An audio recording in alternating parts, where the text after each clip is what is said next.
একটা easy and simple shukto recipe. তার জন্য আমি নিয়ে নিলাম আলু, পেঁপে, উচ্ছে, কাঁচকলা, মিষ্টি আলু, পটল, সজনে ডাঁটা আর বড়ি। এবার কড়াটা আমি বসিয়ে নিয়েছি। কড়াটা গরম হলে এতে অল্প পরিমাণে তেল দিয়ে নেব। এই তেলের মধ্যেই আমি বড়ি এবং উচ্ছেটা ভাজা করে নেব। তো তেলের মধ্যে বড়িটা দিয়ে দিলাম। এবার একটু ভাজা ভাজা হতে দেব বড়িটা। তো বড়িটা দেখতেই পাচ্ছেন আমার ভাজা ভাজা হয়ে এসছে। বড়িটাকে তেল ঝরিয়ে আমি বাটিতে তুলে নেব। এবার এই তেলের মধ্যে আমি উচ্ছেটা ভেজে নেব।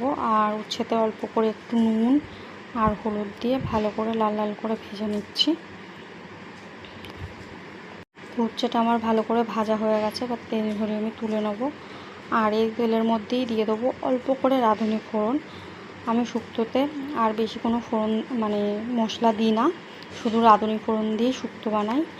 আর এর মধ্যে এক এক করে সব সবজিগুলো দিয়ে ভেজে নেব। আর ভাজা হয়ে গেলে তখন কাঁচকলাটা দেবো। কাঁচকলাটা এক্ষুনি দেবো না। দিয়ে নেবো অল্প করে নুন আর হলুদ। শুক্তোতে তো হলুদ দেয় না লোকে বেশি করে, অল্পই দেবো, কারণ যেহেতু কাঁচা সবজির গন্ধটা যাতে চলে যায়। এটা আমি এখন ভালো করে ভেজে নেবো একটু। তো সবজিটা আমার ভালো করে ভাজা হয়ে গেছে। এর মধ্যে আমি কাঁচকলাটা দিয়ে নেবো, কারণ কাঁচকলাটা যেহেতু একটুতেই সেদ্ধ হয়ে যায়, তাই ওটা একটু পরে দিলাম। এবার কাঁচকলাটা দিয়ে ভালো করে আমার ভাজা ভাজা হয়ে গেছে। দিয়ে নেবো এর মধ্যে পরিমাণ মতো জল আর অল্প একটু লবণ দেবো, কারণ তখন যেহেতু আমি অল্প করে লবণ দিয়েছিলাম। এবার ঢাকা দিয়ে একটু ফুটিয়ে নিয়ে তারপরে ডিম আছে দিয়ে দেবো। তো আমি ঢাকাটা দিয়ে নিলাম। এবার একটু আঁচটা ডিম করে দিলাম যাতে ভালো করে সেদ্ধ হয়ে যায়। আর এই সময় আমি এর মধ্যে একটু 1 কাপ দুধ মিক্সড করে দেবো।